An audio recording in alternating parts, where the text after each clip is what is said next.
Bueno, bienvenidos a todas y todos los que hay hasta ahora. Muchas gracias por interesarse y por unirse a este taller, esta charla general abierta sobre el uso veterinario de cannabis en perros y gatos. Muchísimas gracias, Erika, por siempre estar colaborando con nosotros, siempre la buena onda.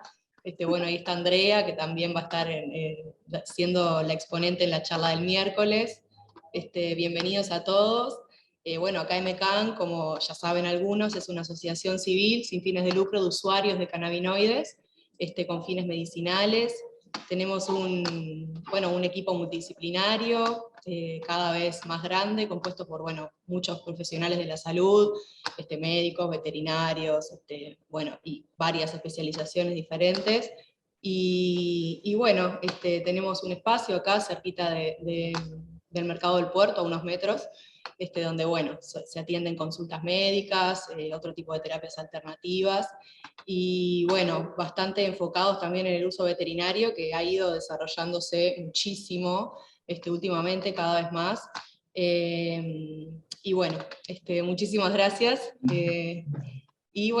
Erika, podés arrancar, te doy la palabra, muchas gracias.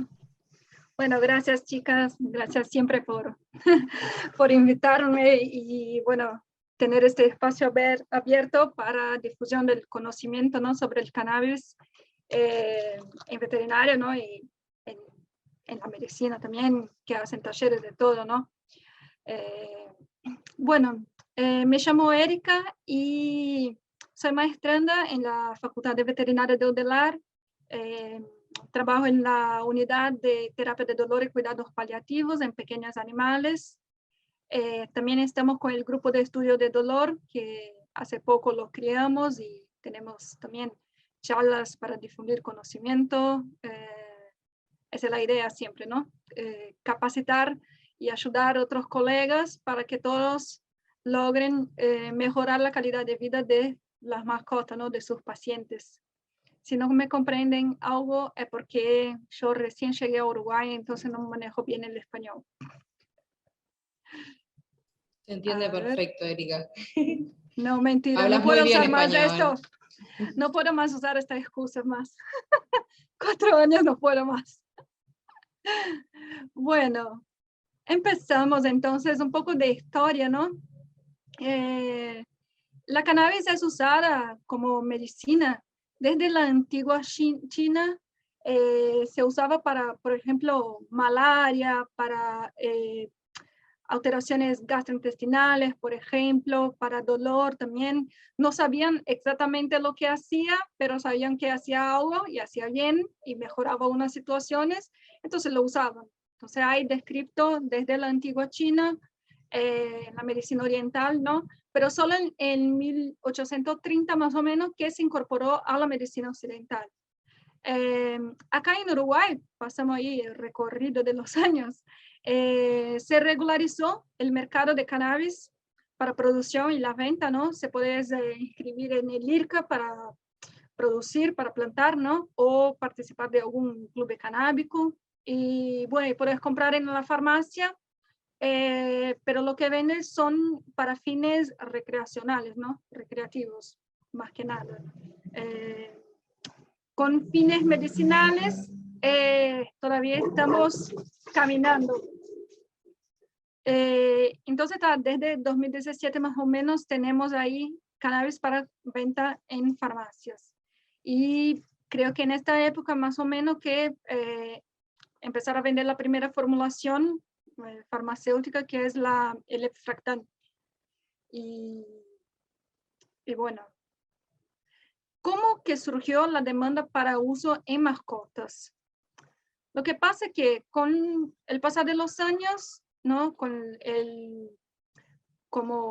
las investigaciones y el desarrollo de la veterinaria, los pacientes, las mascotas empezaron a vivir más y se quiere que vivan con mejor calidad de vida. Entonces antes un perro que con 10, 15 años, con 8, 9 años tenía, yo qué sé, una displasia de cadera, lo que se pasaba por la cabeza de la gente era ponerlo a dormir, porque no había forma que solucionar esto. Hoy en día lo que logramos, sabemos que más que nada podemos mejorar la calidad de vida de estos pacientes. Por más que no curemos la enfermedad, como pila de pacientes con cáncer que tenemos, no lo vamos a curar, no lo vamos a matar el cáncer, pero la idea es brindarles calidad de vida. Y en este aspecto, la cannabis vino para ayudarnos muchísimo. Este fue tipo uno de los primeros relatos, ¿no?, que surgió en periódico de veterinaria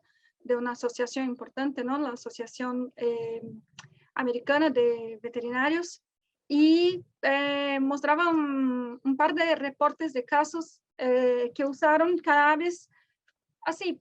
El viejito usaba para él, para sus dolores, notó que su gatito, bastante anciano, tenía dificultad para desplazarse. Bueno, voy a usar mi cannabis en él y ver cómo queda. Y bueno, lo que relato en estos 3 o 4 casos es mejoría de la calidad de vida de este paciente. Entonces, hoy en día ya pensamos en cannabis como una opción terapéutica en la veterinaria también.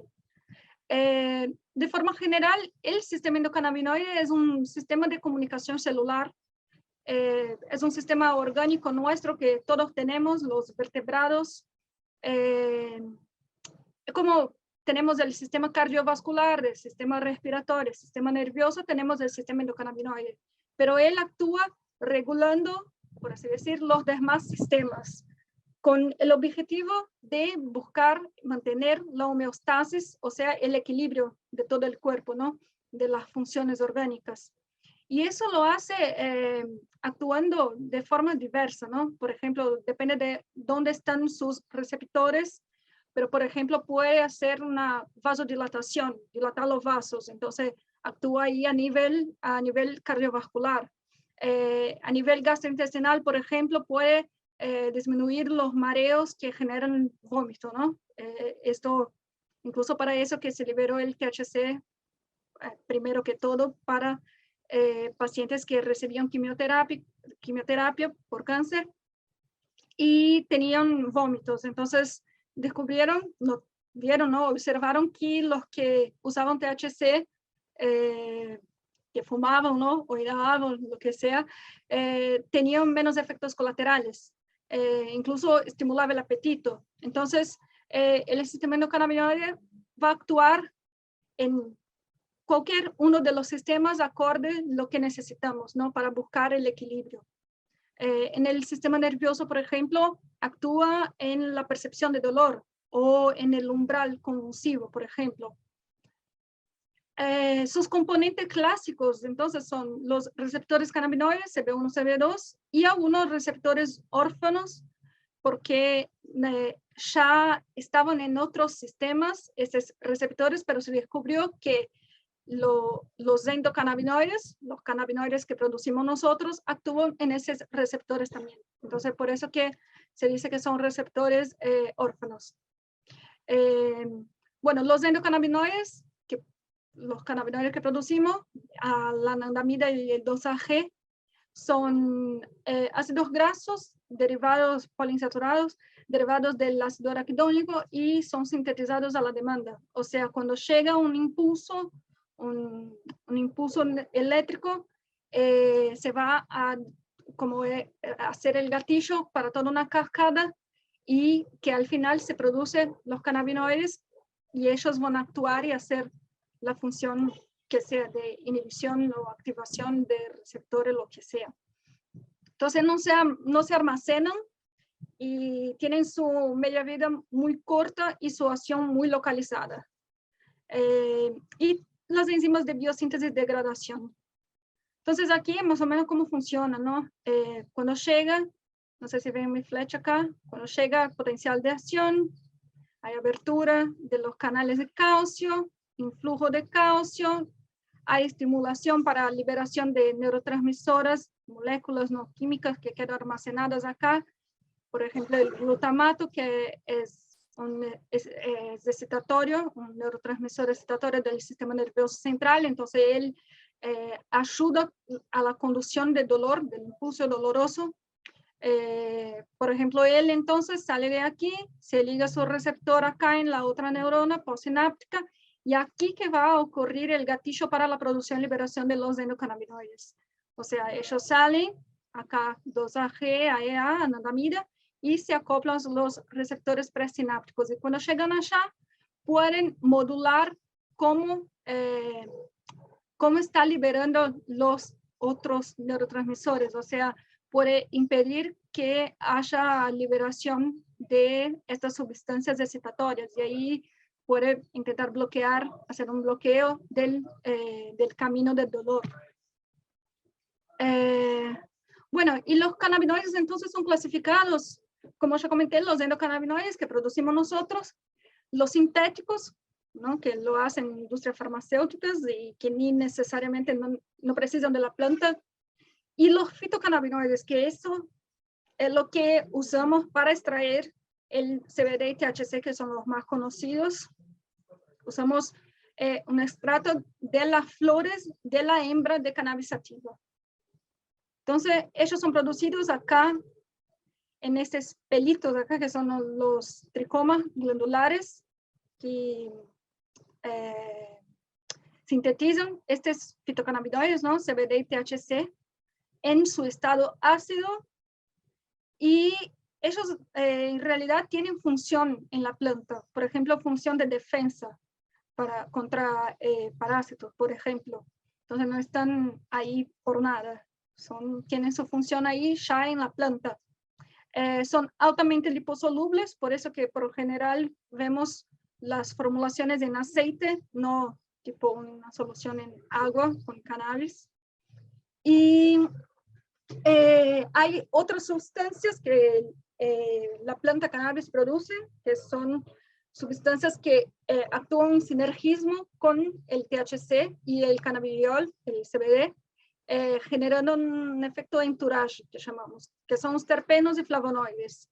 Hay miles de ellos descriptos, bueno, cientos, no sé si miles, y tienen función también, tienen sus funciones antioxidantes, antiinflamatorias, analgésicas, sedativas. Y lo interesante es que cuando usamos un extracto de la planta entera, logramos necesitar una dosis menor para el paciente al final, porque tenemos varias sustancias trabajando en conjunto y potencializando sus efectos uno al otro, al punto que no necesitamos entrar con dosis altísimas para el paciente. Bueno, porque eso nos minimiza o disminuye los efectos colaterales que puede tener. Entonces, bueno, ¿pueden usar cannabis los perros y gatos? Sí, pueden. La verdad, hay un montón de estudios ya mostrando desde la localización de los receptores o localización y cuantificación en verdad de los endocannabinoides en, por ejemplo, el líquido sinovial, del fluido sinovial de rodillas de perros con artrosis. También hay uno que muestra la concentración de endocannabinoides en el fluido cerebroespinal, ¿cómo se dice? Cerebroespinal, sí, en el fluido cerebroespinal de perros que tienen epilepsia. Entonces, estos nos dan tips de qué está pasando en el sistema, en el cuerpo del animal, y por qué tenemos al final una enfermedad, ¿no? Un desequilibrio, y cómo podemos actuar de otra forma, ¿no? Que no es las clásicas que siempre estudiamos, ¿no? Como por ejemplo opioides para dolor. Bueno, y de hecho hoy en día ya tenemos incluso un libro de cannabis veterinaria, el primer libro en el área. Tenemos también reportes de casos de intoxicación. Por lo general, perros se intoxican porque comen los brownies y cosas así de los dueños. O también a veces comen ahí, ¿cómo se dice? La planta mismo, la florcita que está, que el dueño uno está armando su ¿cómo se dice? Su cigarrillo, y puede comer e intoxicarse. Los efectos por general en 12, 24 horas mejoran. Si necesitan de algo, sería algo como, depende del síntoma clínico que trae el paciente. Si tiene vómito, damos una medicación antivómito, ¿no? Antiemético. Si tiene deshidratación por los vómitos, podemos dar fluido, suero por vena. Yo qué sé, si tiene agitación, podemos dar algo para sedarlo, para disminuir esa excitación. Entonces, depende del caso, pero nunca se reportó ninguna muerte por uso de cannabis, ni en veterinaria ni en medicina humana. Acá entonces, ¿dónde ya se encontró los receptores cannabinoides? En perros y gatos. Entonces, tenemos estudios mostrando que están presentes en la piel, en trato gastrointestinal, sistema nervioso, articulaciones, ovario.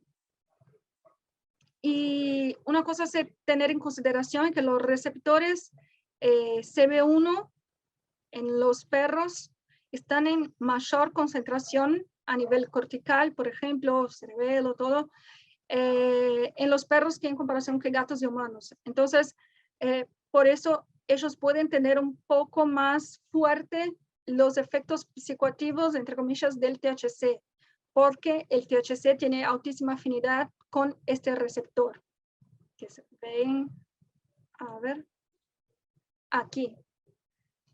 El THC tiene gran afinidad con el receptor CB1 y un poco de afinidad con el CB2. Y miren que el CBD no tiene gran afinidad con los receptores endocannabinoides, pero puede actuar por todas esas otras vías, ¿no? Todos estos caminos para hacer cada una de sus funciones, ¿no? Tipo, yo qué sé, antiinflamatorio, porque disminuye liberación de TNF-alfa. ¿Qué más? Antiepiléptico, porque disminuye la concentración de calcio intracelular, entonces no va a conducir el impulso nervioso, ¿no? el impulso eléctrico.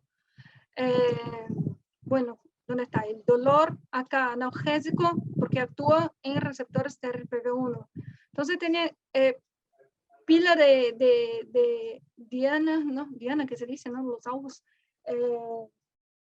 que puede actuar acorde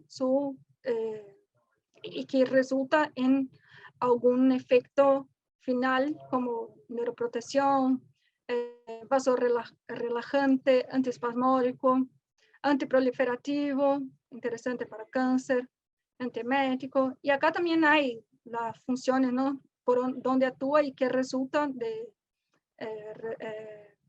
acción final, el THCV, CBG, CBC, THCA, CBDB. Bueno, las vías de administraciones que tenemos, que usamos son la oral y la transmucosa. La tópica ocular en colirios, hay un estudio en perros para disminución de la presión intraocular, ¿no? Tipo por glaucoma. La inhalada, no creo que nunca he visto nada sobre, nunca la usamos. Lo que sí llega a veces en casos de emergencia, clínicas de urgencia, ¿no? Son casos que el dueño está fumando y lo inhala, ¿cómo es? Vaporiza. Sí, solta el humo en la cara del perro, del gato. Y ahí esto puede llevar a intoxicación. Pero como comenté antes, los signos son autolimitantes y a veces ni necesitan ningún tratamiento. La absorción oral, o sea, si doy, por ejemplo, con la comida, la absorción es lenta, pero su disponibilidad es baja, o sea, la concentración que alcanza en sangre es baja en comparación con la vía, por ejemplo, inhalada. La inhalada tiene una concentración alta, pero cae rápidamente. La vía que más recomendamos hoy en día es la transmucosa, por ejemplo, que levantamos el labio del paciente y ponemos en la encía, o si posible poner bajo la lengua, pero en perros y gatos es un poco complicado esto. Y es bueno porque evita el metabolismo de primer paso del hígado. Entonces esto me va a dar una mayor concentración de los fitocannabinoides en la sangre. O sea, aumenta la biodisponibilidad, su absorción. Y bueno, ¿qué tenemos de evidencias en veterinaria, no? Esto es dos estudios, ¿no?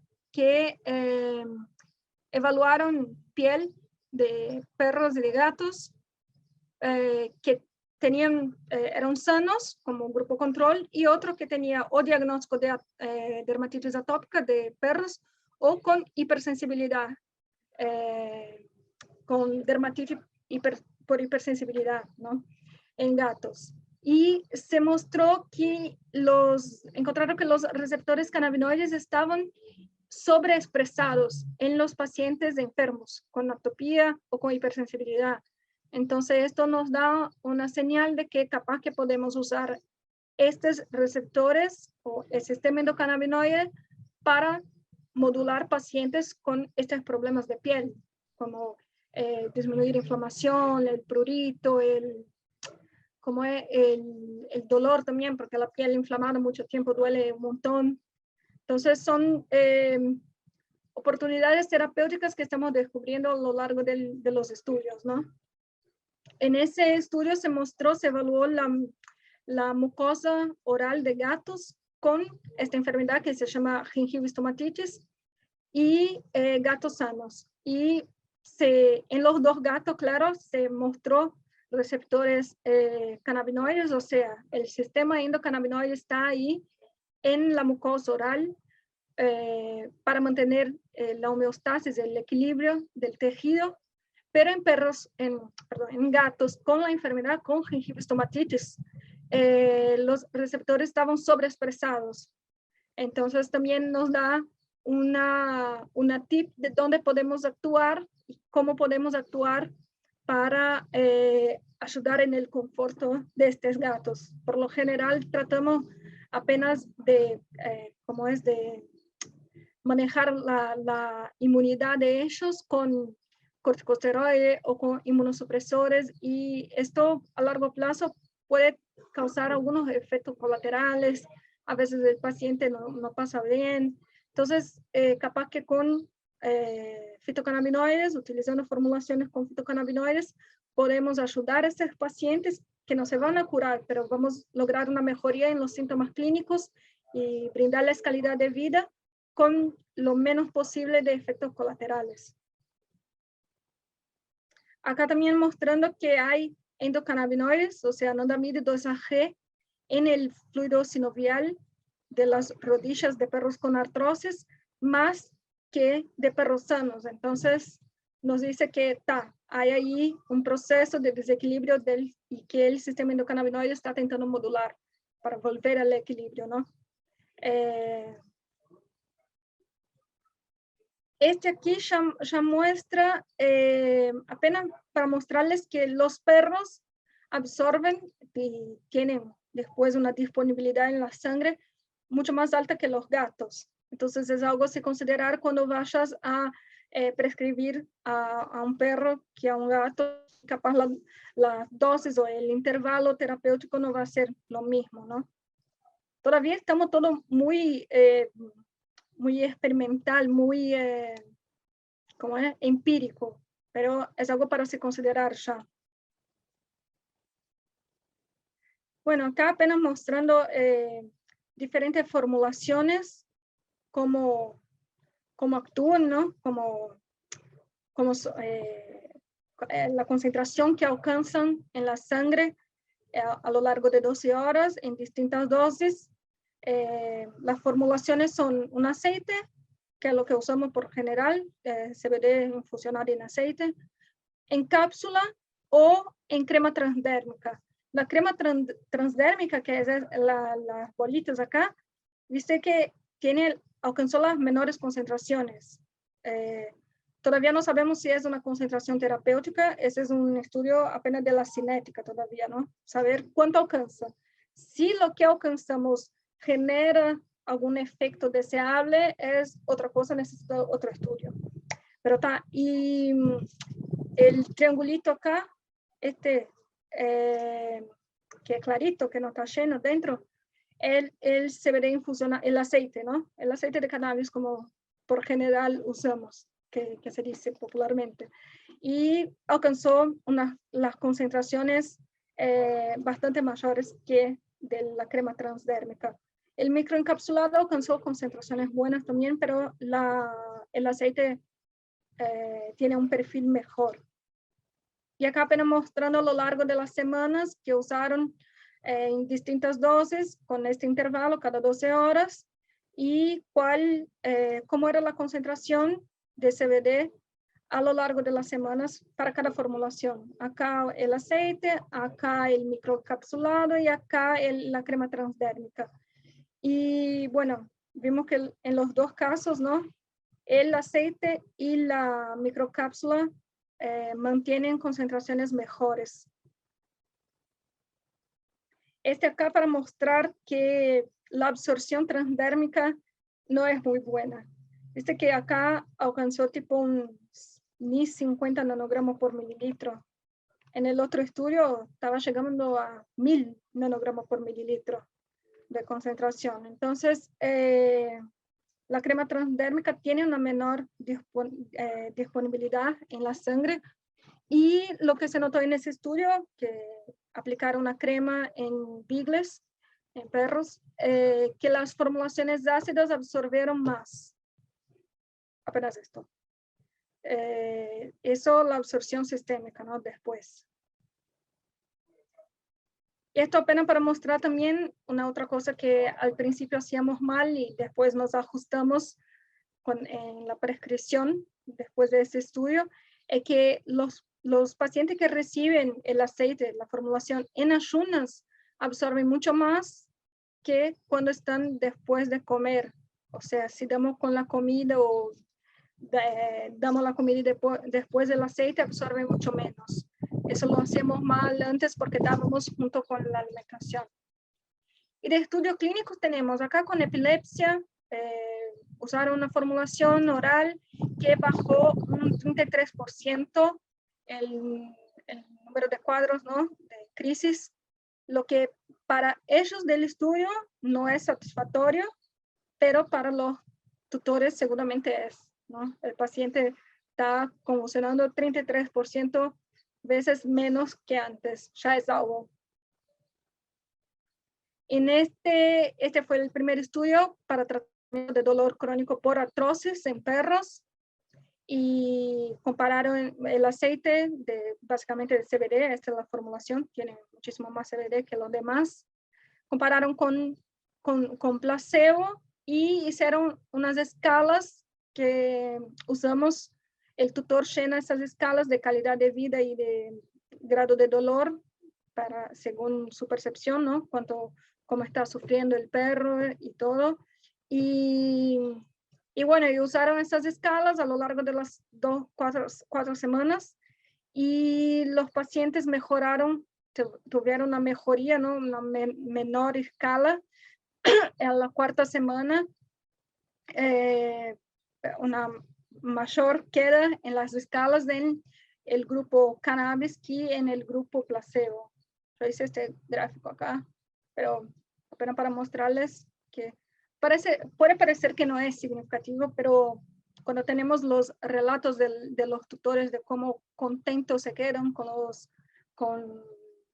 los resultados, esto es más que nada para publicar y de una manera más científica, pero lo que vemos, por más que esto no mejore tanto, vemos cambios significativos y los dueños extremadamente contentos.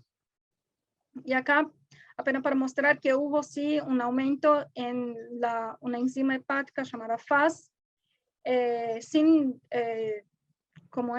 correlación clínica, los perros quedaron bien, pero apenas para que tengan en consideración que en pacientes hepatopatas capaz es bueno hacer una buena evaluación de la funcionalidad hepática completa de este paciente y hacer control cada 15 días, cada mes, acompañar bastante bien de cerca la evolución. Y capaz que usar microdosis, ¿no?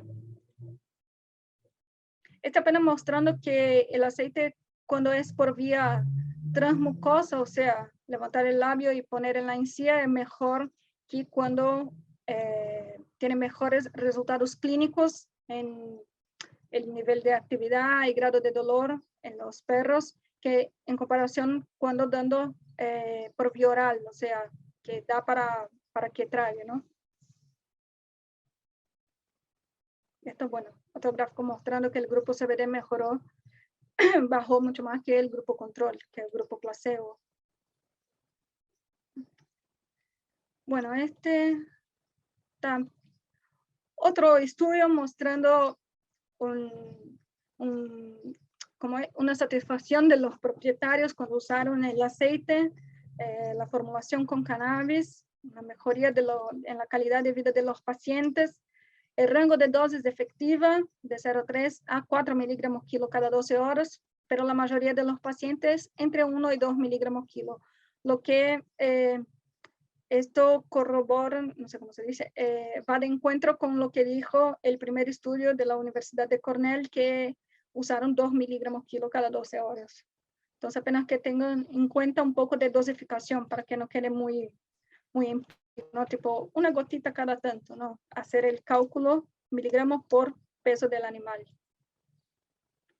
Bueno, esto también apenas para mostrar disponibilidad de cuando es el aceite o cuando es en esta molécula liposomal que absorbe más, y los cambios en la escala de dolor, que el placebo, que es el negro acá, no ha bajado y las otras formulaciones sí mejoró bastante, ¿no? A lo largo de los días que se usó la formulación con cannabis. Bueno, en este estudio no encontraron diferencia estadística entre los grupos cannabis y el grupo control. Todavía ellos usaron la formulación de ellos era con del placebo, era con aceite de cáñamo. Entonces, por más que no tenemos fitocannabinoides en concentraciones cuantificables, ¿no?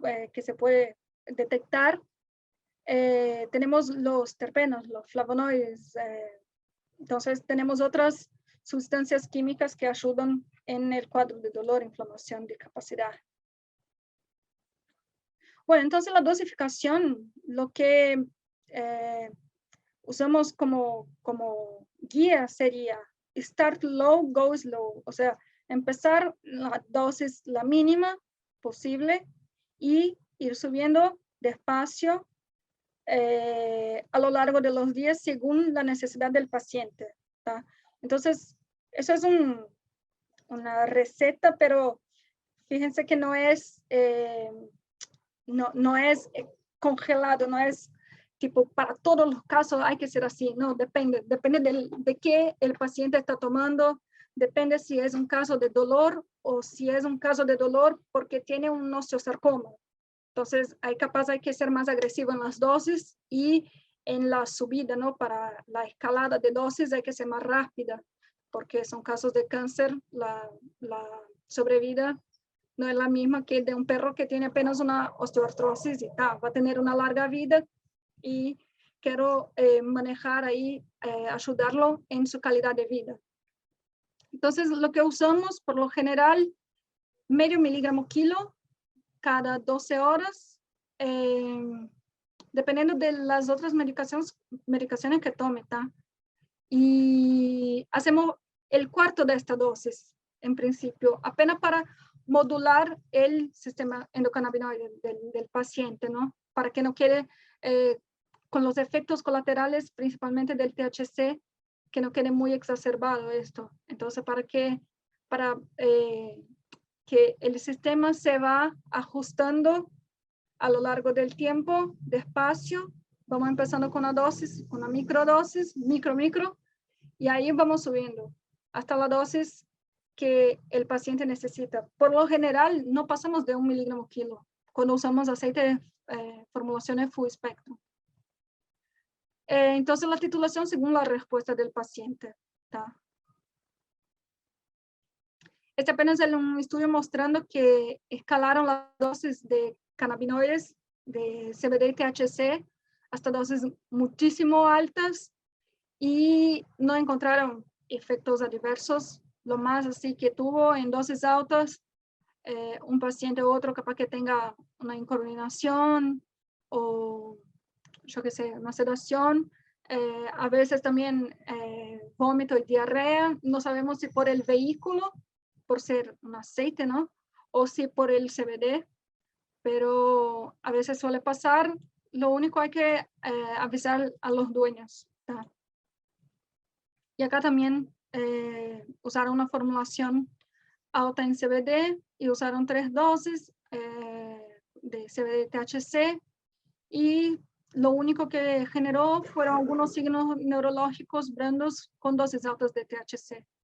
Son dosis que en general nunca alcanzamos, ¿no? Entonces, uno hay que quedarse tranquilo. Es muy difícil alcanzar estas dosis, por lo mismo en casos de dolor muchísimo importante, no llegamos a este rango.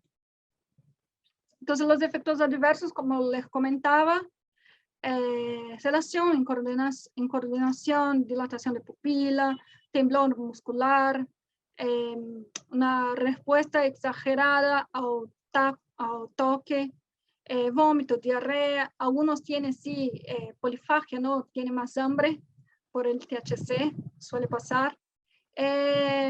Y algunas alteraciones cardiovasculares también. Y los efectos secundarios, como comentaba, a las 12, 24, 48 horas ya está, el paciente queda bien. No hay dosis letal 50, no hay una dosis letal para nada, esto, ¿no?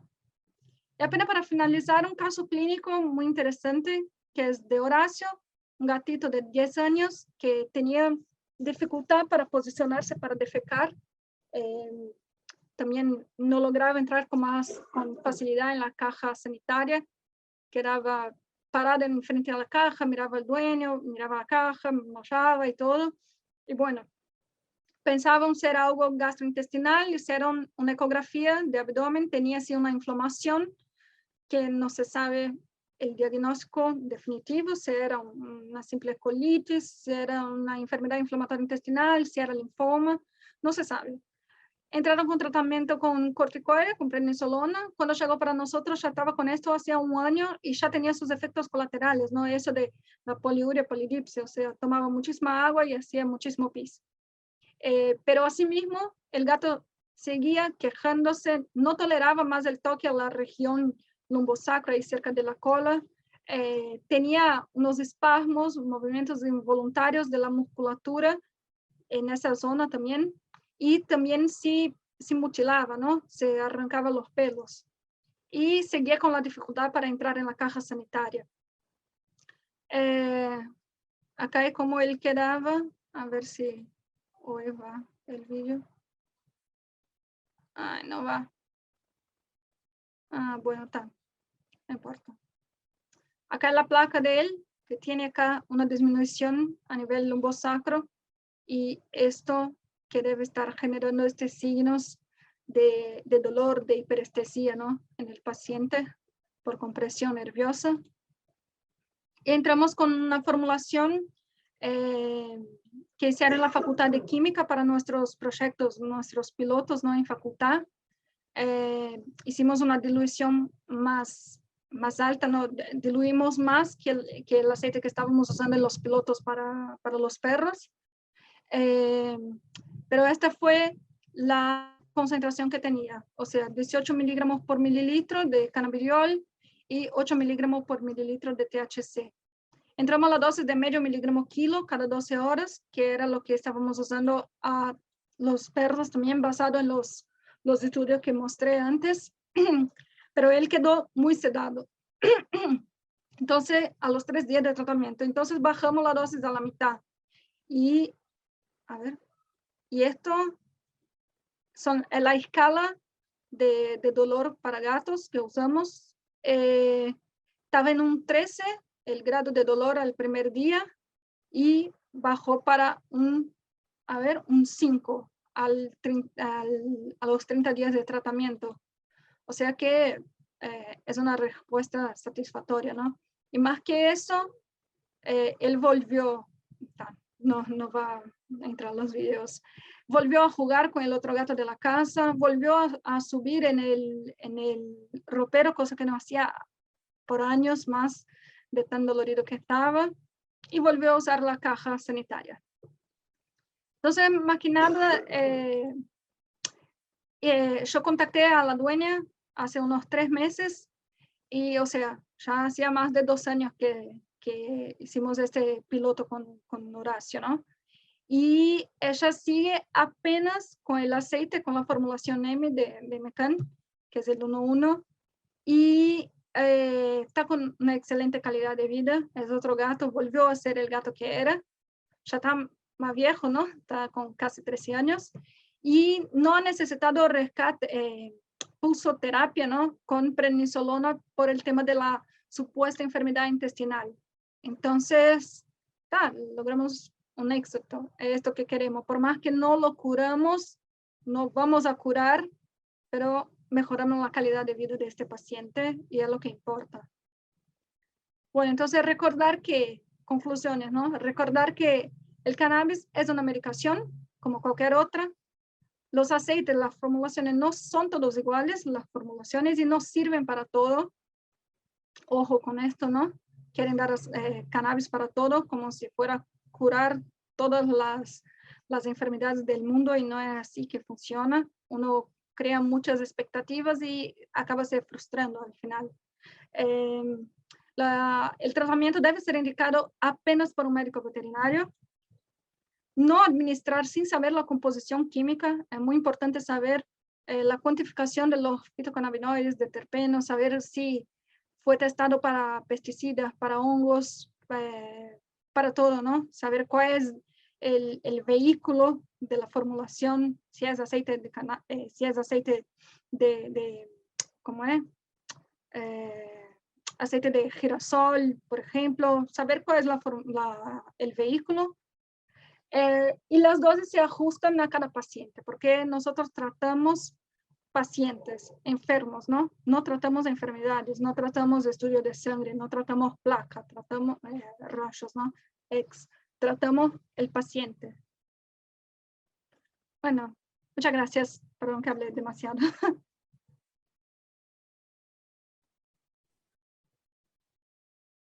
Bueno, Erika, muchísimas gracias. Muy bueno, la verdad, muy interesante. No sé si alguien quiere hacer alguna consulta, alguna duda. Pueden hacerlo.